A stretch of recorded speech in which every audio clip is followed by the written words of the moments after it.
A flashback is shown where Cha Dalgun is showing his taekwondo skills. While practicing different moves, he accidentally breaks his sparring partner's neck. Later, he makes another mistake and hits his head hard, causing it to bleed. Seeing this, his nephew Hoon starts crying, but Cha Dalgun reassures him, saying that he's fine and that he's used to getting injured like this. Despite his risky job, he spends quality time with his nephew Hoon, teaching him judo, karate, and taekwondo techniques. Eventually, he even helps Hoon earn a black belt. Hoon lost his parents in an accident, and Dalgun has taken on the responsibility of helping Hoon grow into a fine young man. On the other hand, Jessica Lee, the director of John and Mark Asia, is speaking at a government event. John and Mark, a leading weapon manufacturing company from the USA, is competing against Dynamic, a Korean company known for producing better and more affordable aircraft. Despite this, Jessica insists that her company's Thunder aircraft are far superior to Dynamics, leading her to place a bid that is 1 trillion won higher. The government now has to make a decision on this. On the other hand, despite working as a stuntman, Dalgun doesn't earn enough to cover his household bills. Hoon calls him, worried that if they don't pay the electricity bill this month, their power will be cut off. Dalgun tries to borrow money from a friend, but the friend brushes it off as a joke, while Hoon, frustrated, throws Dalgun's liquor bottles into the trash outside and wishes his uncle would stop drinking. While doing so, he notices a discarded handbook that reveals Dalgun's dream of becoming Korea's Bruce Lee.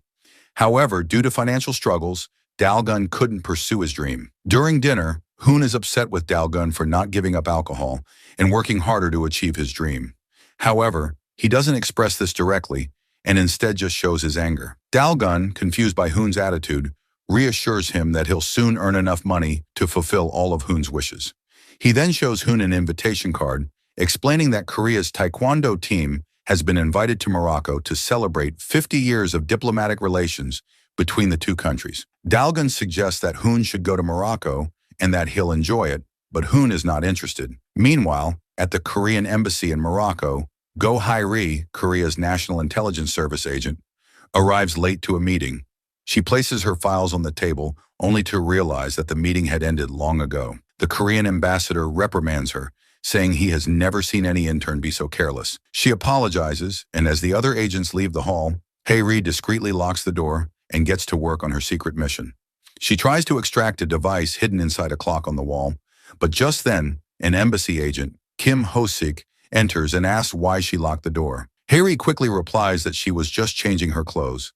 Satisfied with the answer, he leaves, allowing Hae-ri to continue her task. She successfully retrieves the device and hides it inside her lipstick. Meanwhile, Jessica asks her lawyer, Hong Sung-byum, about the government's leanings regarding which company's bid they are likely to accept. Hong informs her that the president currently favors Dynamic Company, which worries Jessica. She insists that they must find a way to sway the government in favor of their company. Frustrated, she scolds Michael Almeida, the vice president of John and Mark. She warns him that if he doesn't do something, they could both be in serious trouble. Michael assures her that he is doing everything he can. A week passes, and Hoon is preparing for his taekwondo team's official trip to Morocco. He's still upset with Dalgun, who in frustration demands to know why Hoon is angry with him. Hoon responds that it's something Dalgun wouldn't understand. Dalgun had made fried eggs for him, trying to get him to eat, but Hoon refuses and walks away. Meanwhile, in Portugal, something strange is happening. Michael is being pursued by gangsters and is desperately trying to escape. He attempts to call the airport, warning them that the Boeing B-357 flight scheduled to travel from Korea to Morocco tonight is going to crash and that they need to stop the flight. However, his phone gets hacked before he can relay the full message. Meanwhile, Hoon is waiting at the airport for his flight. He sends Dalgun a voice message saying that he is heading to board the plane. The other families also exchange farewells. Among them is Park Kwang-deok, who is overjoyed when his wife tells him she is pregnant. He celebrates with excitement. Similarly, the taekwondo team's coach receives best wishes from his sister, Cha Young. Meanwhile, the other kids are also exchanging farewell wishes with their parents. On the other side, Michael finally manages to make a call to the airport using a public phone. He urgently warns an employee that the plane B-357 is going to crash and needs to be stopped. The employee is shocked, and as she tries to share this information with her colleagues, a fire breaks out in the airport office, causing panic and chaos. Amid the confusion, a stranger attaches an electrical chip to the employee's neck, rendering her unconscious. Back on the B-357, Hoon is enjoying himself with friends, recording on his mobile phone, when he accidentally bumps into a suspicious man and drops his phone. The stranger picks up the phone and hands it back to him, then sits down, but Hoon watches him with concern. Meanwhile, the plane's pilot, Kim Woogie, calls his wife and starts speaking romantically to her in Spanish. While in Portugal, Michael is finally captured by gangsters who shoot him and leave him dead. On the other hand, Hyrie, armed with a gun, makes a call and reports that Michael has committed the unthinkable and that all evidence has been erased. Meanwhile, on the plane, the same suspicious man sneaks into the engine under the pretense of using the restroom. He sabotages the oxygen cylinders, causing the cabin air to deplete and forcing passengers to put on their oxygen masks. Shortly after, the engine explodes and the plane starts to rapidly descend. Hoon, who is typing a final message to Dalgun on his mobile, loses consciousness like the other passengers. The plane ultimately crashes and explodes in the Moroccan seas, killing everyone on board. The next day, the news spreads across national media. Dalgun, while eating, hears the devastating report on TV that Dynamic Company's B357 has been destroyed, and all the Taekwondo team members and other passengers are dead. Overwhelmed with grief and disbelief, Dalgun struggles to eat and is in shock. Korea's president, Yoon Kuk-pyo, publicly expresses his sorrow over the tragedy and apologizes to the nation. Dalgun receives footage from before the plane crash, where he sees Hoon aboard the plane. Dalgun is devastated and begins to cry uncontrollably. In the video, he also notices the suspicious man who bumped into Hoon.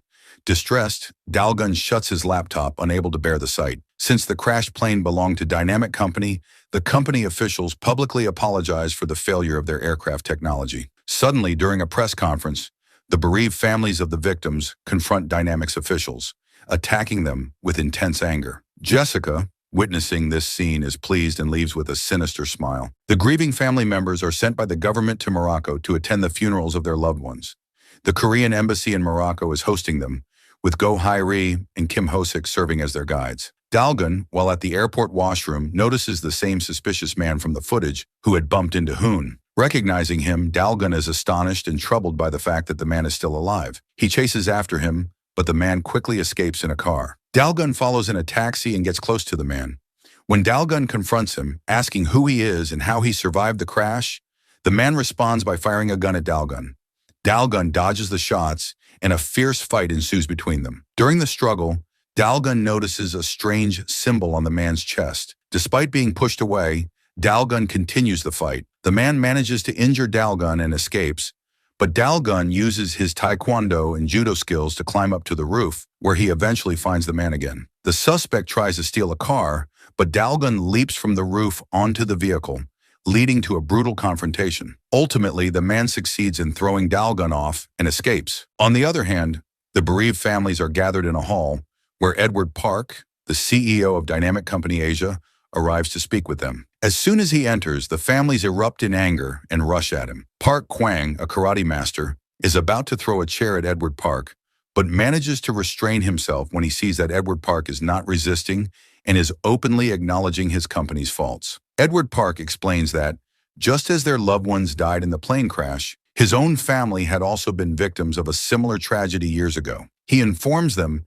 that Dynamic's head office has agreed to offer compensation for their losses, but insists that they should take a stand and seek justice in court. Park emphasizes that money cannot replace lives. At that moment, Dalgun, injured, enters the hall and reveals a significant piece of information that the plane crash was not due to a technical failure, but was a terrorist attack. This news shocks and alarms everyone. Dalgun asks Hyrie if she remembers seeing the terrorist at the airport when she was there, and if she recalls his face. He shows everyone a video on his laptop that displays the terrorist's face. Hyrie admits that she does not remember the exact appearance of the man Dalgun chased. When they review the airport's CCTV footage, they see a different person in place of the suspected terrorist. Dalgun suspects that the footage has been tampered with, but finds it hard to convince others. Doubting Hyrie, Dalgun follows her, and eventually he breaks into her home to investigate. During the search, he finds a card identifying Hyrie as an agent of the Korean National Intelligence Service. At that moment, Hyrie receives a call, and Dalgun instructs her to answer it. This clears Dalgun's doubts, revealing that Hyrie is indeed a genuine intelligence agent, and that she is in Morocco to apprehend the Korean ambassador involved in drug dealing. she has no connection to the plane crash. Dalgun requests Hyree's assistance in uncovering the truth behind the terrorist attack on the plane. He tells her that, as an intelligence agent, it is her responsibility to capture the corrupt officials behind the attack. She agrees to help Dalgun, moved by his quest for revenge for his nephew. Dalgun shares Hoon's final video with Hyree, who examines it closely. She also sends a copy of the video to her colleague Gong Hwa-suk, asking her to begin an investigation. Meanwhile, in the Blue House, President Yoon Kuk-pyo, Prime Minister Hong Soon-jo, Senior Secretary Yoon Han-ki, and Defense Minister Park Man-young are debating whether Dynamic or John and Mark should be awarded the defense contract. The president suggests that since public trust in Dynamic has diminished after the plane crash, John and Mark should be selected instead. However, Defense Minister Park Man-young argues that choosing John and Mark would be a heavy financial burden on the national treasury due to their higher costs. He believes that accidents with aircraft are common and that Dynamic should still be considered. This leads to a heated argument between Yoon Han-ki, who supports John and Mark, and Park Man-young. Ultimately, President Yoon Kuk-pyo dismisses them both from the meeting. Harry informs her division head, Kang Ju-chul, over the phone that during her investigation into Michael's death in Portugal, she suspected that Michael did not commit the unthinkable, but was murdered. Kang Ju-chul is surprised by this revelation and is eager to learn more about the situation. Hyree comforts the bereaved family members and arranges for them to return to Korea. They thank her for her hospitality. On the other hand, Dalgun decides not to return to Korea, but to stay in Morocco to track down the terrorist. However, when he opens his laptop, he is shocked to find that Hoon's video has disappeared. He spots a hotel employee who seems suspicious and starts chasing him. Dalgun manages to catch him up, but Moroccan police arrive and arrest both of them. Meanwhile, Hwa-suk at the NIS office investigates Hoon's video and uses an advanced sound detection system to determine that the suspicious man was speaking Spanish. Meanwhile, Kim Ho-sik informs Hyree that Dalgun has been arrested by the police. They both head to the police station, where Dalgun is trying to explain that the hotel employee stole the video from his laptop. However, the employee denies the accusation. Frustrated, Dalgun grabs the employee by his neck. The police threaten to shoot Dalgun if he doesn't let go, but Hyree intervenes just in time to stop them. Dalgun is released but is punished for breaking the law, while the hotel employee is set free. Later, Hyree visits Dr. Kevin Kim, who is conducting forensic analysis of the plane incident. He plays sound recordings from before the crash, which feature the pilot, Kim Woo-gi, speaking in Spanish. Hyree notices the pilot used code words. Comparing these recordings with the time of the crash, she concludes that the crash was indeed caused by a terrorist attack. As she leaves, Dr. Kevin Kim watches her with a sinister gaze. In prison, Kim Ho-sik bribes the police with £1,500 to have Dalgun released. He then takes Dalgun to a gas station and asks him to grab a drink for him. While Dalgun is in the shop, a man with a rifle enters, threatens the shopkeeper, and chases Dalgun. Dalgun narrowly avoids being shot. He then grabs an air freshener can and tosses it into the microwave, resulting in a massive explosion. The gunman gets injured and he makes a run for Kim Ho-sik's car. However, the gunman doesn't give up easily and continues firing at Dalgun. One of the bullets hits Kim Ho-sik. Dalgun quickly gets him into the car and speeds towards the hospital. Upon arrival, doctors rush Kim Ho-sik into surgery. When Hyree returns to her flat, she is suddenly attacked by a masked man. However, she manages to defeat him and quickly grabs a gun from her drawer, holding him at gunpoint. She demands he remove his mask, revealing that he is the same hotel employee Dalgun had earlier confronted. She orders him to call the person who paid him to kill her. He dials the number and the call connects to Kim Ho-sik's phone. Dalgun answers and informs her that Kim Ho-sik was shot and is currently undergoing surgery. Shocked, Hyree explains the situation to Dalgun, revealing that Kim Ho-sik had sent the assassin to kill her. Dalgun is equally surprised and rushes to find Kim Ho-sik in the hospital ward, only to discover that he has escaped. He chases after him, and Hyree arrives just in time to join the pursuit. They manage to catch Kim Ho-sik and question him about his betrayal and who he is working for. Meanwhile, a sniper is positioned on a nearby rooftop, aiming at Kim Ho-sik to prevent him from revealing any information. Before he can say much, Kim Ho-sik swallows poison and dies, warning them before his death that the people behind this are ruthless and that they should drop the plane case. At that moment, the sniper fires, forcing Dalgun and Hyree to take cover behind a car. Hyree attempts to call for backup while the sniper continues to fire at him. Dalgun takes Hyree's pistol, insisting that he can defend their lives better. They decide to make a run for the rooftop, planning to reach it within the 3 seconds it takes for the sniper to reload. Dalgun provides cover fire, and they sprint towards the next safe zone. Just as the sniper prepares to fire again, a group of agents arrives and stops him from taking the shot. When they reach the rooftop, they find that the sniper has already fled. Then, an unusual order is issued by NIS higher officials, and suddenly a team is sent to search Hwasuk's division. They claim that they are there to ensure compliance with privacy policies. Hwasuk desperately pleads with them not to take a particular flash drive. She doesn't reveal that it contains the video of Hoon that Hae-ri had sent her. Instead, she tells them that it holds her private photos and asks for it to be returned. However, the officials insist that they've been instructed by higher authorities to investigate everything. On the other side, Hae-ri calls Kang and briefs him about the assassination attempt on her and Dalgun. Kang advises her to return to Korea immediately and report the incident. Hae-ri insists that Dalgun accompany her, but he's reluctant. After much persuasion, Dalgun finally agrees to go with her. Meanwhile, Jessica invites Defense Minister Park Man-young to a party at her house, where she begins to seduce him, trying to convince him to approve the FX deal in favor of her company.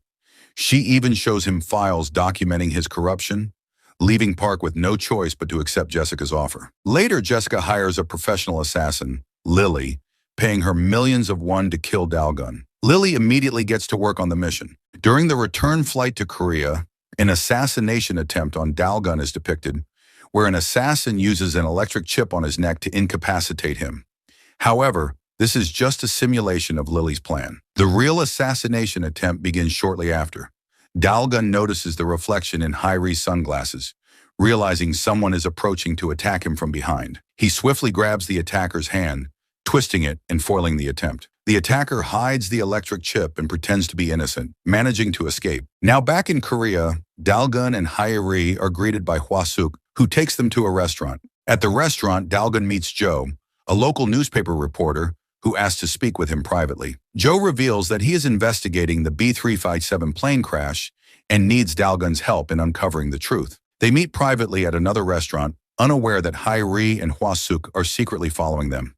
The two women watch from a distance as Jo shares some startling information with Dalgun. Jo reveals that there is likely involvement from high-ranking government officials in the plane crash. He mentions that shortly before the plane's departure, an airport staff member received an anonymous call warning that the plane would crash. However, just as she began to inform others, a fire broke out, causing panic. In the chaos, someone attached a chip to her neck, rendering her unconscious, and she has been in a brain-dead coma ever since. Jo further explains that the recent government FX project is a controversial issue between the Dynamic and John and Mark companies, which could be linked to the crash. He suggests that John and Mark might have orchestrated the crash to ruin Dynamic's reputation. Hearing this, Dalgun is taken aback and begins to believe Jo's claims. Suddenly, Jo receives a call from an informant who claims to have information about the B357 crash and has arranged to meet him at a hotel. When Dalgun inquires about the informant, Jo explains that the person insisted on keeping their identity private. Dalgun decides to accompany Jo to the hotel, and Jo agrees. As they head to the hotel, Hae-ri and Hwasuk discreetly follow them. During the pursuit, Hwasuk jokes with Hae-ri, suggesting that maybe Dalgun is more interested in men than women, but Hae-ri disagrees. Jo instructs Dalgun to wait outside while he meets with the informant in the hotel room, but before going in, he shares the room number with Dalgun. After waiting for a long time without any sign of Jo, Dalgun decides to check on him. When he enters the room, he's shocked and distressed to find that Jo has been brutally attacked. Just before dying, Jo hands Dalgun a pen. Dalgun quickly calls the police to report the incident. But suddenly, the assassin who killed Jo attacks Dalgun as well. Dalgun manages to defend himself, and the assassin flees. Dalgun chases the attacker, who tries to escape on a motorcycle. Spotting Hae-ri's car nearby, Dalgun urges her to follow the fleeing assassin, but despite their efforts, the assassin manages to get away. By the time the police arrive at the hotel, all evidence of the murder has been meticulously erased. The police warn Dalgun to stay out of trouble and then leave the scene. Dalgun is left in disbelief, struggling to comprehend how such a clean cover-up could have been executed so quickly. He hands the pen that Jo gave him to Hae-ri, who discovers that it contains a hidden flash drive. When she connects it to her laptop, they uncover startling revelations. The drive holds details about B-37's pilot, Kim Woo-gi, and his offshore accounts, as well as information about a life insurance policy worth 5 billion won that would go to his wife, Oh Sang-mi, in the event of the plane's crash. Harry quickly informs Dalgun about the shocking discoveries. At that moment, Dalgun is attending a gathering of the bereaved families, where they are in the process of appointing Osangmi as their representative. Just as this is happening, Dalgun bursts into the meeting and confronts Sangmi, accusing her of fraud. He reveals to everyone that her husband, Kim Woo-gi, is actually alive, and that she has been pretending to mourn while planning to collect a 5 billion won insurance payout. The attendees are stunned by these revelations, but Sang-mi denies the accusations, insisting that her husband is dead. Park Kwang, who is known for his short temper, grows frustrated with Dalgun's persistent accusations and tells him to drop the matter and let them grieve in peace. However, Dalgun refuses to back down, questioning how long they plan to ignore the truth. In a fit of anger, Kwang uses a judo move to knock Dalgun unconscious. Realizing his mistake immediately, Kwang feels guilty and carries Dalgun on his back to take him to the hospital. At this point, Edward Park arrives and decides to take Dalgun back to his office instead. Edward offers Dalgun a safe place to stay in his building, suggesting that he remain there for a while. Dalgun agrees, deciding to lay low for the time being. Meanwhile, Lily, the assassin hired to kill Dalgun, is carefully monitoring him from a building opposite Edward Park's. She is meticulously planning her next move. The next day, Kwang calls Dalgun to apologize for his actions the previous day. Dalgun forgives him, and Kwang suggests they meet at a restaurant. Initially hesitant, Dalgun eventually agrees. As Kwang arrives to pick Dalgun up, Lily, who has been observing them, orders her partner to hack into Kwang's car, disabling the brakes. The car begins to speed uncontrollably and eventually crashes. Despite the severity of the situation, Dalgun manages to save both himself and Kwang. Lily, realizing her plan has failed, retreats. Shaken by the experience, Kwang admits to Dalgun that he now believes him and acknowledges that someone is indeed trying to silence them. After their near-death experience, Dalgun and Kwang attend a nearby event where Jessica is showcasing her philanthropy by raising funds for cancer patients. At the event, Dalgun finally confronts Jessica face-to-face. He takes her aside and warns her that he will bring her and her company, John and Mark, to justice. Jessica tries to bribe Dalgun, but he refuses, asking her if she can bring his nephew Hoon back. Dalgun then addresses the reporters at the event, boldly declaring that the mastermind behind the plane crash is the John and Mark company. His statement creates a media frenzy, and when Jessica arrives, the reporters bombard her with questions, asking if Dalgun's claims are true. Jessica dismisses the allegations, insisting that they are completely false and unsupported by any evidence. Meanwhile, Hyri's division chief, Min Jae-sik, reprimands her for providing Dalgun with so much information. Hyri defends her actions, arguing that it is their duty to apprehend the criminals responsible for the plane crash.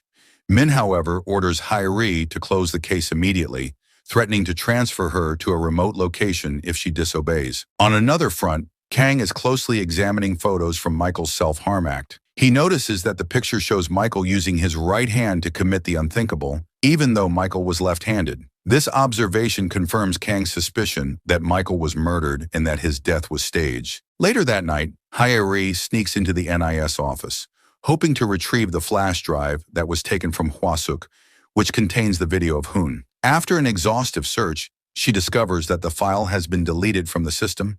She informs Dalgun, who is furious upon hearing the news. The next day, President Jung Kook-pyo invites the bereaved families of the plane crash victims to the Blue House. Hyri sees this on the news and immediately calls Dalgun to inform him. Dalgun is surprised as no one had informed him about the event. As he prepares to leave, Lily rings his doorbell. Believing it's a delivery, Dalgun opens the door, but Lily sprays him with a sedative, knocking him unconscious, and takes him away in a fake ambulance. Inside the ambulance, Lily's partner is about to inject Dalgun with a lethal dose of potassium cyanide when Hyri arrives just in time to save him. Dalgun regains consciousness, fights back, and overturns the ambulance. Hyri quickly puts Dalgun in her car and speeds towards the Blue House. On the way, she shares a voice recording with Dalgun. It's a conversation she secretly recorded between Ki Tai-woong, her division's captain, and her. In the recording, Tai-woong reveals that someone within the higher ranks of the NIS deleted Hoon's video.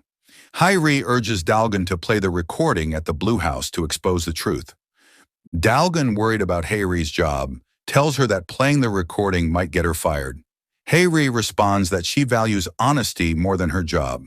Determined to expose the truth, they arrive at the Blue House, but the guards refuse to let Dalgun in, stating that his name isn't on the guest list. Frustrated, Dalgun realizes that someone is deliberately keeping him out. Undeterred, he manages to sneak into the Blue House by blending in with a regular family and entering through the back. Once inside, Dalgun uses the excuse of going to the bathroom to slip away and head toward the conference room, where the president is meeting with the bereaved families. As he makes his way there, the guards try to stop him, but Dalgun uses his ninja skills to fend them off. Eventually, he's overwhelmed by the large number of guards and is captured. The all-fuss draws the attention of Prime Minister Hong Soon, who arrives at the scene. Dalgun explains that he's there to reveal the truth, and Hong grants him access to the conference hall. Inside the conference room, Dalgun plays the voice recording in front of President Jung-kook Pyo and the other higher officials. The revelation leaves everyone stunned. The president angrily glares at NIST Director An Ki-dong, questioning how such vital information was kept from him. Dalgun then further reveals that the plane's pilot, Kim Woo-gi, is alive, and that the insurance money was set to go to his wife, Sang-mi. The news causes an uproar in the hall. Sang-mi, overwhelmed by the exposure, pretends to have a heart attack and faints, leading to her being taken to the hospital. Later, Senior Secretary Yoon Han-ki takes Dalgun to the NIS headquarters, assuring him that he is safe there and that they will handle the investigation from now on. However, Jessica isn't ready to back down. In response to Lily's failure, she hires an even more dangerous assassination organization to eliminate Dalgun. One of the assassins enters the NS headquarters disguised as a delivery person. He brings food laced with a sedative, causing all the agents who consume it to fall unconscious. Hae-ri, not particularly hungry, only eats a small amount but still passes out. The assassin then silently enters Dalgun's room with a gun, expecting to find him vulnerable, but is surprised to discover that Dalgun isn't there. Suddenly, Dalgun ambushes the assassin, leading to a fierce and intense fight between the two. Both men land heavy blows on each other, but in the end, the assassin gains the upper hand and is about to shoot Dalgun when Hae-ri, who has regained consciousness, arrives just in time. She shoots the attacker, killing him and saving Dalgun's life. After defeating the assassin, Dalgun and Hae-ri check the killer's phone and are shocked when Min Jae-sik answers the recent call. He asks if Dalgun has been killed. Realizing that Min is behind the assassination attempt and is a mole within the NIS, they are stunned. Hae-ri quickly informs Kang about the situation and secretly deletes all CCTV footage of the incident, making it appear that Dalgun has been killed. Meanwhile, Min visits Sang-mi in the hospital, coaching her on what to say during the investigation to avoid arrest. When Kang begins questioning Sang-mi, she repeats the answers Min provided, successfully evading suspicion. However, Kang secretly instructs Hwa-suk to plant a tracker in Sang-mi's phone. After Sang-mi is released, Captain Tai-woong and his team secretly follow her as she visits a local church. There, she retrieves an old phone hidden behind a wall picture and contacts her husband, Kim Woo-gi, who is in an old worn house in Morocco. Sang-mi reassures Kim that their plan will soon succeed, which lifts his spirits. However, Tai-woong and his team soon catch up with her and arrest her, recording everything she said. Just as they are about to take her back for further questioning, a truck suddenly crashes into their vehicle, leaving them injured. The attackers are members of the secret organization hired by Min and Jessica, who kidnap Sang-mi. Kang arrives at the scene and sends Tai-woong and his team to the hospital for treatment. Meanwhile, Kim Do-soo, the brother of the assassin who attacked Dalgun, calls his brother, only for Dalgun to answer. Dalgun taunts him, saying he has sent his brother to hell, enraging Kim Do-soo, who vows revenge. Hae-ri receives orders from Kang to arrest Min Jae-sik. She tracks him down to a local bar where he is drinking with Director An. When Hae-ri attempts to arrest Min, he manages to escape. Later, Jessica, seeing an opportunity, offers Min protection and invites him to join her. The next day, bereaved families plead with the media for justice, with Edward Park also present. He instructs his assistant, Mickey, to send the photos of Jessica's secret meetings with government officials to the NIS. Meanwhile, as Dalgun is riding in a car with Kwang, he suddenly spots Joe, the reporter who was supposedly killed earlier. Stunned and confused, Dalgun chases after him, but is distracted by Edward Park. On the other side, Kim Do-soo tortures Sang-mi, demanding her husband's location, but she refuses to give in. Jessica then arrives and makes Sang-mi an offer that if she reveals her husband's location and holds a press conference blaming the plane crash on her husband and dynamic company, she will be spared. Sang-mi, realizing she has no other option, reluctantly agrees to Jessica's demands. On the other hand, Harry receives the photos that Edward Park sent, and she hands them over to Kang, saying they came from an unknown source. Kang then approaches Director An, stating that if they want to uncover the truth behind the plane crash, he should be put in charge of the operation. Director An agrees and gives Kang full authority over the operation. Kang tracks down the location of Sang-mi's husband, Kim Woo-gi, through a call she made from her phone. It turns out he's hiding in a poor neighborhood in Morocco, but they can't pinpoint his exact location. The NIS team, led by Taewong, immediately flies to Morocco, with Dalgun secretly sneaking onto the plane. Harry is surprised to see him but agrees not to tell anyone. Dalgun tells her he doesn't trust the NIS, so he wants to help find Kim Woo-gi himself. Meanwhile, Kim Woo-gi breaks his phone, making it even harder to track his location. Taewong's team uses drones to search for him, but after several days, they still can't find him. Jessica bribes Moroccan police officers, instructing them to find Kim Woo-gi before the NIS does. Meanwhile, Kang executes a search warrant at Jessica's house. Dalgun, using his ninja skills, also searches for Kim Woo-gi while hiding his identity. The NIS team becomes suspicious of Dalgun and starts following him. Eventually, Dalgun spots plastic bottles on a rooftop, a sign that the residents are Koreans who can't drink the local Moroccan water. He quickly identifies Kim Woo-gi's house and sneaks inside, finally confronting him and beating him up. Just then, the police arrive, having tracked down Kim Woo-gi's location. They arrest both Dalgun and Kim Woo-gi. The NIS agents also arrive at the scene, but fail to convince the police to hand over Kim Woo-gi, who is taken to the police station and imprisoned alongside Dalgun. Meanwhile, Kang interrogates Jessica, presenting all the evidence against her, but she denies everything. After several hours, Director An orders Jessica's release. Jessica warns Kang that she will get revenge and that he'll soon find himself in a similar situation. Later, Taewong informs the NIS headquarters that they've found Kim Woo-gi and will soon begin questioning him. Jessica is distressed when she hears the news. Taewong then manages to secure the release of Dalgun and Kim Woo-gi from the police station, taking Kim Woo-gi to the Korean embassy. Hong Sung and Min plot to kill Kim Woo-gi, with Min feeling quite confident about the plan. That night, Secretary Yoon Han-ki invites Director An to his home and begins blackmailing him. Min also shows up, and Yoon presents evidence of An's corruption, threatening to expose it to the media unless An agrees to replace the NIS team in Morocco that found Kim Woo-gi. Furious, Director An leaves. Min then hires Lily and Kim Do-soo to assassinate Kim Woo-gi, and they head to Morocco to carry out the plan. At the embassy, Taewong and his team begin interrogating Kim Woo-gi, but he refuses to cooperate, giving no clear answers. Dalgun loses his temper and starts beating him. Kim Woo-gi falls off his chair and begins writhing in pain. They notice that he's actually a drug addict, and he starts begging for drugs. Taewong tries to give him a painkiller, but Dalgun stops him, insisting that this is their chance to make him confess the truth. This leads to a fight between Dalgun and Taewong. However, Hairi picks up the injection and tells Kim Woo-gi that if he doesn't tell the truth, he won't get the injection. On the verge of death, Kim Woo-gi finally admits that John and Mark's vice president, Michael, paid him $5 million to crash the plane. Hairi immediately gives him the injection, saving his life. Afterward, Taewong's team prepares to take Kim Woo-gi to the airport to fly him back to Korea. However, the Moroccan police direct them to take a different route, leading them into a trap. Assassins open fire on their cars, killing several NIS agents. Dalgun and Hairi are following behind when they hear gunfire. Dalgun speeds up towards Taewong's team. Meanwhile, Taewong and his team bravely fight off the assassins, but Kim Woo-gi is shot in the leg, leaving him injured. Dalgun and Hairi arrive just in time to help, and they all rush back to the embassy. Taewong informs Kang about the attack and Kim Woo-gi's critical condition. Kang is deeply worried.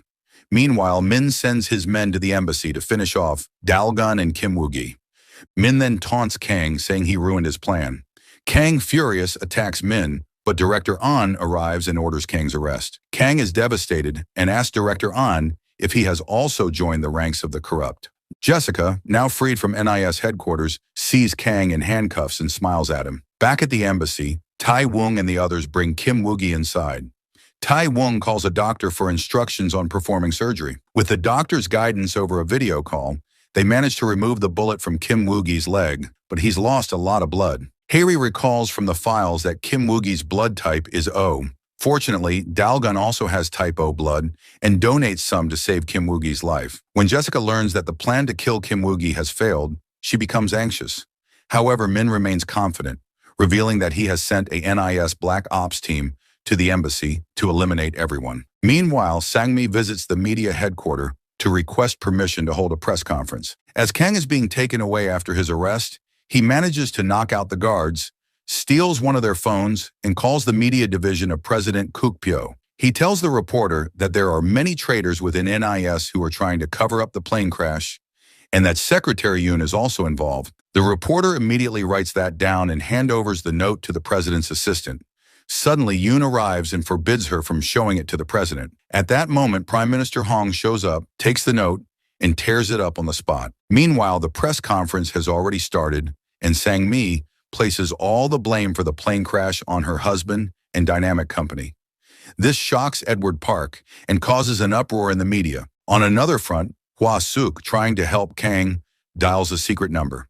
The number belongs to a local chicken restaurant owned by the widow of the former NIS chief. However, Min and his men are monitoring Hwa Suk's calls, but she cleverly uses a code word, vagabond, which Min's men fail to recognize. Later, the assassins sent by Min arrive at the Korean embassy, pretending to be NES agents sent to help. Suddenly, the chicken restaurant owner calls Tae-woong, warning him that these agents are actually assassins. Tae-woong is shocked. Director Ahn also calls Tae-woong, revealing that Dalgun and Kim Woo-gi will be killed tonight, and that if Tae-woong resists, he will be killed as well. Tae-woong is stunned to realize that even the NIS director is part of the conspiracy. The Black Ops agents then attack Dalgun, but he fights back fiercely, capturing their commander and holding a gun to his head. Hae-ri also takes Kim Woo-gi with her. The Black Ops agents have their guns aimed at Dalgun and Hae-ri, but at that moment, Tae-woong cuts off the power, allowing Dalgun and Hae-ri to escape. As they flee, Tae-woong, appearing to aim his gun at them, actually shoots at the Black Ops agents behind them. He urges them to take Kim Woo-gi to a safe zone. They barely make it to the safe zone, but the Black Ops team doesn't give up and blasts their way inside with a bomb. A fierce gunfight ensues until Dalgun and the others run out of bullets. They still have an underground secret bomb, but it needs more time to activate. The Black Ops commander, seeing they're out of bullets, smugly approaches, whistling, but Dalgun stops him, warning that there's a time bomb under the room, and only he can deactivate it. The commander hesitates, but then orders his unit to open fire. Just then, the bomb explodes. Dalgun narrowly escapes using his ninja skills, while all the Black Ops soldiers are killed. Tae-woong then tells Hae-ri and Dalgun to take Kim Woo-gi and leave, saying he'll handle the traitors at headquarters. Before they part ways, he gives Hae-ri a code word and tells her to call a specific number for help. Tae-woong calls headquarters and informs them that Hae-ri and Dalgun have escaped with Kim Woo-gi and that the soldiers they sent have been killed. Min and Director Ahn become shocked that their plan failed and immediately instruct him to return to Korea. Meanwhile, Dalgun, Hae-ri, and Kim Woo-gi manage to escape the embassy through an underground tunnel and meet Mickey, Edward Park's assistant, who takes them to a safe zone. Elsewhere, Min gives an agent a bottle of poison, instructing him to mix it into Kang's food. When Kang eats, he collapses and is rushed to the hospital, where he unfortunately dies. This news spreads like fire across all the NIS divisions, and everyone become emotional. Back with Mickey, as she is taking Dalgun and the others, the police stop them. Mickey shows them a symbol on her arm, which convinces the police to let them go. In a separate incident, the head of the Moroccan police is shot and killed for failing to do his job. Now Dalgun and Hae-ri are on a container ship at sea with Kim Woo-gi. Hae-ri calls the number Tae-woong told her and uses the code word vagabond, which is recognized by the restaurant owner, who then puts the call on hold. To Hae-ri's surprise, Kang answers the phone. She is shocked that he is alive and asks how this is possible. Kang explains that the restaurant owner had warned him about the poison and had prepared an antidote. When everyone thought he was dead, a nurse administered the antidote, saving him. Kang tells Hae-ri to be cautious and to keep their location hidden from NIS. Kaya Jong-soo, the restaurant owner's son and an expert hacker, helps Hae-ri and Dalgun by masking their location. He spreads false information globally, confusing NIS headquarters. Some believe they are in China, others think they are in India. No one can pinpoint their exact location. Meanwhile, Kim Woo-gi manages to free himself from his restraints. He grabs Hae-ri and demands a boat from Dalgun, threatening to kill her if his demands aren't met. Hairi uses the ninja skills Dalgun taught her to defeat him. In the National Assembly, a bill for an extra $1 trillion passes, and the FX deal is given to John and Mark. Blue House officials celebrate the victory. Yoon Han-ki invites Jessica to a restaurant, congratulates her, and instructs her to transfer a $500 million commission to the president's offshore account, Deep Blue. Dalgun asks Kim Woo-gi if he has any evidence against Michael in the plane crash. Kim Woo-gi reveals that Michael had a girlfriend who was the mastermind behind the plot, and she was the one who introduced him to Michael. Hairi and Dalgun then devise a plan to trap the headquarters staff. Hairi calls headquarters, claiming she is surrendering, and tells them that Dalgun is taking Kim Woo-gi to India. Min believes her and begins preparations to go to India. However, he notices that the time on Hairi's watch matches South Korea's time zone, not India's. Realizing the deception, Min sends his men to South Korea's port. Hairi uses the code word to inform Kang and Taewong of the container number and arrival time. Taewong arrives at the port with Kim Si-hoon, and just as they are about to leave with the container truck, Min's men open a massive fire. Inside the container, Hairi spots a car and suggests someone should go get it. Taewong offers to do it, but Dalgun insists he's faster and takes on the task. Suddenly, a sniper from a distance starts aiming at Min's men and kills many of them. The sniper is none other than Kang, who is targeting Min's forces from a rooftop. Dalgun seizes the opportunity to get into the car, quickly gathers Hairi and the others, and drives them to safety. Meanwhile, Jessica is dining with President Kukpyo and impresses him with her attire. She mistakenly mentions an oil drilling project in Korea, which surprises the president, who wonders how she knows about it. Jessica tries to brush it off, claiming she heard it from a Saudi prince. After dinner, while Yoon Han-ki questions Jessica about the Korea project, he gets an urgent call from Min. Min tells him that Dalgun and his team have escaped and are on their way to court with Kim Woo-gi. If they're not stopped, everything will be ruined. Yoon Han-ki, shocked by this revelation, goes straight to President Kukpyo to disclose the entire situation. What's surprising is that President Kukpyo is completely unaware of the situation. He is shocked and furious, especially since Yoon Han has been concealing the truth about the plane crash from him. Kukpyo calls Yoon Han a traitor, but Yoon Han argues that if the president doesn't act, the public will discover the $500 million commission sent to his offshore account. Kukpyo then immediately contacts the police commissioner and activates all city police forces to track down Dalgun. The city is put on high alert with numerous roadblocks. Meanwhile, in court, the hearing is in progress with Sang-mi giving her testimony. When the judge asks Edward Park for his witness, he claims Kim Woo-gi will soon arrive to reveal everything. The police pursue Dalgun's car, and Kai Jang-soo hacks into city CCTV cameras to broadcast live footage on social media. This raises public concern about why the police are blocking access to the court. In the High Court, the hearing is set to resume, but Kim Woo-gi has yet to arrive. Edward Park requests a brief extension from Judge An Sung, who agrees to grant an additional 30 minutes. However, Yoon Han-ki tries to influence the Chief Justice to end the session immediately by bribing him. The Chief Justice sends a message to Judge An Sung to terminate the session, but Judge An Sung, being honest, ignores the message and decides to give Edward Park the extra time requested. Suddenly, Dalgun's car reaches a dead end, and the police surround them from all sides. Min orders his men to open fire, but just then, a helicopter appears overhead. It's a local news helicopter there for live coverage. Because of the live broadcast, the police can't fire on them. Meanwhile, Yoon Han calls the news channel owner and threatens to expose his corruption records to the public if he doesn't move the reporters away. The channel owner, fearing the threat, tells the reporters to move the helicopter away. The reporters are then forced to leave, giving Min's team the chance to open fire on Dalgun and the others. They surrender. But despite this, Min orders the police to fire. Suddenly, a man starts a fire, prompting all the police officers to join in. Dalgun and the others hide behind the car, which is about to explode, when a truck arrives to provide them with cover. The truck driver tells them to leave quickly. They get back in the car and head towards the court, but the car breaks down shortly after. They have to continue on foot to reach the court. Outside the court, a heavy police presence is blocking them. However, the bereaved family members, realizing something is wrong, attack the police to clear the way for Dalgun and Hairi. Taewong and Se-hoon also fight to distract the police. Seeing this, Dalgun is both amazed and relieved that people are risking their lives to help him. But his troubles aren't over yet. On the court's rooftop, Lily is waiting with a sniper rifle. As Dalgan and Hyri are bringing Kim Woo-gi into the court, Lily fires but misses Kim Woo-gi, hitting Hyri instead. Others come to defend them. Lily struggles to aim, allowing Dalgan and Hyri to successfully get Kim Woo-gi into the courtroom. Lily, defeated, tells her partner to go back. Just then, a shot is fired, killing Lily's partner.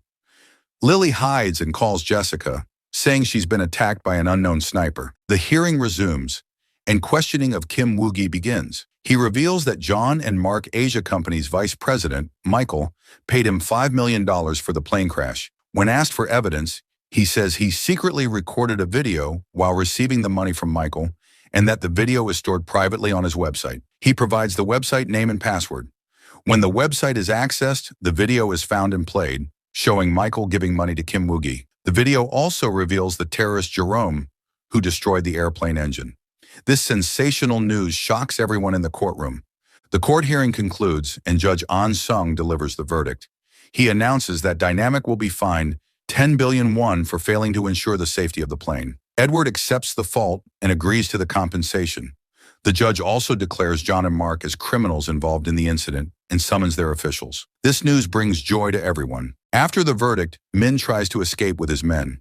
He calls Yoon Han for help, but Yoon Han refuses, saying everything is over and Min has failed his mission. Kang then captures and beats Min to a pulp. Meanwhile, Haeri's condition worsens. She notices blood on her hand. Everyone is shocked. Haeri had forgotten her injury, which she sustained when Kim Woo-gi was being taken to court. Dalgun quickly places her on his back and calls for an ambulance. Outside the court, reporters bombard Dalgun with questions, but he tells them to leave, expressing his frustration that they didn't show up in the time of need. He puts Haeri into the ambulance and leaves a message for the president, stating that while he doesn't know if the president is involved in the crime, remaining silent about it is also a crime. Kukpyo is stunned and distressed by this message. That night, he reflects deeply, and the next day at a press conference, he places all blame for the crime on NIS Director An and Senior Secretary Yoon Han. Director An is arrested, and Yoon Han commits the unthinkable in his car. Jessica is furious upon learning that the court has ruled against her company. She tells Hong Sung that it's impossible for her company to face a case since she had given the president a $500 million commission. Hong Sung, however, secretly records this conversation. Later at a press conference, Jessica expresses regret over the plane crash and promises compensation to the bereaved families. However, the families show her posters of their loved ones, insisting they want their loved ones back, not money. Suddenly, photos and videos of Jessica in a romantic relationship with Minister of Defense Park Man-young go viral on social media. It becomes clear that she used him to secure the FX deal. Jessica feels extremely embarrassed, and during the live press conference, the police arrest her. Meanwhile, Kim Woo-gi and Sang-mi are being taken to jail. Kim Woo-gi tosses a paper to Sang-mi, who reads it and becomes very happy. The paper contains a secret that neither of them had revealed in court. This secret helps Sang-mi secure her release from jail in a short time. Jessica is eventually transferred to jail. She calls Lily and asks her to send a message to John and Mark's headquarters in America. Lily is initially unwilling to help because Jessica's accounts have been banned. However, Jessica provides Lily with the details of an offshore account, and Lily agrees to assist her. On the other side, Haeri receives a warm welcome at the NIS headquarters for solving the case. Everyone applauds her, but she feels more somber and goes to pray for the agents who died during the mission. Then Dalgan receives an unknown message on his phone. When he looks, he finds Lily sitting in a car. She tells him that if he wants to know the real mastermind behind the plane crash, he should talk to Jessica in jail. Dalgan is surprised by this information. Dalgan and Haeri visit Jessica in jail. Jessica claims she wasn't involved in Michael's murder. She explains that although Michael was behind the plane crash plan, she only found out about it after the crash happened. Jessica had warned Michael that they were heading into serious trouble. She insists that the plane crash was not her plan and that she was only focused on the FX project. Jessica suspects there might be an even bigger mastermind who funded Michael's plans. She also mentions that Michael's girlfriend was very close to him before the crash. Jessica concludes that what they believe to be the truth might not be the whole truth, and the real mastermind could be someone else. This leaves Dalgun and Haeri puzzled. Meanwhile, Sang-mi is hiding and frequently checking her account balance, which still hasn't received any money. She calls an unknown number and threatens to reveal everything if 20 billion won isn't deposited into her account within 3 days. Kim Woo-gi is arrested and placed in a mental hospital because of his drug addiction. Hae-ri and Dalgun visit the hospital to question him. To their surprise, Jerome, the terrorist responsible for the plane crash, is in charge of security at the hospital. Jerome warns Kim Woo-gi that if he reveals anything to Dalgun and Hae-ri, he will be killed. Later, Hae-ri and Dalgun visit Kim Woo-gi in his cell. Kim Woo-gi is terrified and unresponsive. He pleads for help in a trembling voice. Just then, a security guard arrives to take Kim Woo-gi away. As he leaves, Kim Woo-gi shouts that Jerome is in the hospital and will kill him. Hae-ri and Dalgun suspect that his fear might be a delusion due to his mental state. In an unexpected twist, it is revealed that Yoon Han, after his self-harm attempt, was rescued and is now alive in a hospital, connected to an oxygen tube. The rescuer turns out to be Prime Minister Hong. Hong says he saved Yoon Han because he still needs him to access files that could expose the president. Yoon Han is amazed that Hong has been using him and the president for so long. Yoon Han provides the password for the files and tells Hong he's the worst devil he's ever seen. Hong replies that he is just a patriot. Hong then calls Dalgun and the bereaved families to the Blue House. At a press conference, he plays a voice recording of Jessica revealing a $500 million transaction to the president's offshore account, Deep Blue. The media is shocked and the news spreads quickly. President Kukpyo is furious and sees Hong as a traitor. Hong apologizes to the bereaved families and expresses regret for not helping them sooner. Kukpyo later visits Yoon Han at the hospital. Although Yoon Han is actually awake, he pretends to be unconscious. Kukpyo, emotionally holding his hand, says he wishes Yoon Han hadn't associated with such bad people. After Kukpyo departs, Yoon Han becomes emotional and starts to cry. Meanwhile, Hae-ri's leg is still injured and she's having trouble walking. Seeing this, Dalgun carries her on his back and takes her home. Their bond seems to grow stronger. The next day, President Kukpyo and Prime Minister Hong angrily face each other in the presidential office. They decide that the parliament votes will determine who should resign from their position. That night, Hong invites the bereaved families of the plane crash to a hotel. He tells them they'll soon see Kukpyo in jail, claiming it's revenge for their losses. Dalgun protests, accusing Hong of using the situation for his own political agenda to become acting president. Hong falls silent, and the families look at him suspiciously. Meanwhile, assassins are after Sang-mi. She narrowly escapes and calls Dalgun, asking for help. She reveals she knows a secret because of which the mastermind behind the plane crash wants her dead. Dalgun is shocked and rushes to her location. He arrives and alerts the police. As he enters, he spots Jerome, who immediately opens fire. Dalgun uses his ninja skills to dodge the bullets, leading to a fierce fight. During the chaos, another assassin fatally stabs Sang-mi in the neck. When the police arrive, Jerome and the other assassins flee. Dalgun rushes to Sang-mi, who is dying. Before she dies, she draws a symbol with her blood on the floor and tells Dalgun that Samael is the mastermind behind everything. The police arrive and, mistakenly thinking Dalgun is the killer, arrest him. Later, Hae-ri goes to the police station to get Dalgun released. She says that NIS wants to question him. Based on Sang-mi's information, NES begins an investigation. They try to find someone named Samael, but come up empty. While showering, Dalgun tries to complete the symbol Sang-mi drew. He recalls seeing the same symbol on Jerome's chest. Excited, he rushes out of the bathroom, but forgets to put on his clothes, causing an embarrassing situation with Hae-ri. Dalgun later shares the symbol with the headquarters. Kang conducts research and discovers that it belongs to a terrorist organization in East Asia, but they have no information about the leader. Meanwhile, Jerome is torturing Kim Woo-gi in a deserted factory. Dalgun and Hae-ri visit Jessica again, asking if she knows anyone named Samael. Jessica says she's heard of the name, but doesn't know who Samael is. She asks for their phones and sends a message to Lily to find out more about Samael. Later, Dalgun tells Hae-ri he wants to meet with President Kukpyo. Hae-ri arranges an appointment through the president's assistant, but Kukpyo refuses to meet. As Kukpyo leaves the Blue House, Dalgun intercepts him, insisting they need to talk urgently. They go to a secluded area, where Dalgun tells Kukpyo that he might be being framed and that the real culprit could be someone else. This revelation surprises Kukpyo. Yoon Han, still with an IV drip, goes to the NIS office to complete the investigation process. He immediately writes down the ID and password for the offshore account and gives them to Tai-woong, showing that he's tired of the situation and wants to see the case resolved. In the meantime, the parliamentary voting concludes and President Kukpyo is dismissed from office. NIS Director An and Defense Minister Park Man-young are also legally arrested. Yoon-han watches all this on TV from his hospital bed. Protests erupt across South Korea, with lanterns being lit.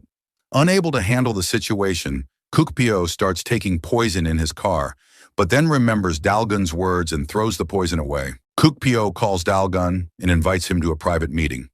When Dalgun arrives, Kuk-pyo apologizes, saying he regrets not listening to Dalgun sooner, which might have exposed the truth earlier. Dalgun is frustrated, feeling that earlier action could have made a difference. Kuk-pyo offers to help with the investigation and tells Dalgun to reach out anytime. As Dalgun is heading back, he receives a call from Edward Park, asking him to come to his office. Upon arriving, he is greeted by Mickey, which triggers a realization in Dalgun. He remembers that Kim Woo-gi and Jessica mentioned Michael's girlfriend was Asian, and Mickey is also Asian. When Mickey serves tea, Dalgun notices a symbol on her arm that matches the terrorist organization symbol. This revelation exposes Edward Park as the true mastermind behind the plane crash, and Mickey was the one who was behind Michael and killed him in the end. Dalgun confronts Edward, asking if he is Samael. Edward confirms that he is indeed the one and only Samael. Enraged, Dalgun demands to know why Edward committed all these crimes. He becomes emotional, questioning how anyone could be so ruthless as to kill hundreds of people. Edward responds that he did it for Korea's greater good, asserting that nothing significant is achieved without sacrifice. He suggests Dalgun should be proud to have contributed to a larger cause. Edward pulls out a gun, but Dalgun manages to grab it and shoots Edward in the arm. At that moment, Mickey arrives with reinforcements. Dalgun holds a gun to Edward's head, threatening to kill him if anyone makes any further moves. The situation takes a dramatic turn when Edward shows a live broadcast revealing that if he is not freed, he will kill Hairi and the bereaved families. Faced with this threat, Dalgun has no choice but to surrender. Edward then knocks Dalgun unconscious and imprisons him in the same abandoned factory where Kim Woo-gi is being held. Edward orders his men to spread gasoline in the factory and sets it ablaze before escaping. The next day, Hairi searches for Dalgun, eventually reaching his home, but he is nowhere to be found. She receives a call from headquarters and goes there, where Tai Wung informs her of a fire at an abandoned factory, supposedly killing Dalgun and Kim Woo-gi. Hairi, devastated, can't believe the news. She sees the bullet necklace she had given Dalgun, leading her to mourn deeply. However, the truth is that Dalgun survived the fire, thanks to Lily and Kim Do-soo. Lily noticed Dalgun inside the factory and broke through the gate to rescue him. While she managed to save Dalgun, she couldn't save Kim Woo-gi. Edward Park summons Prime Minister Hong, who has become the acting president. Hong is informed by Mickey that Edward Park is Samael. Shocked and distressed, Hong bows respectfully before Edward. Edward demands that Hong only appoint secretaries and ministers of his choosing. Hong doubts his popularity and whether he can become president-elect, feeling he might not have enough public support. Edward Park reassures him that successfully completing the oil drilling project in Korea will boost his public support significantly. However, Edward warns that if Hong fails to deliver, he will be replaced by someone else as president.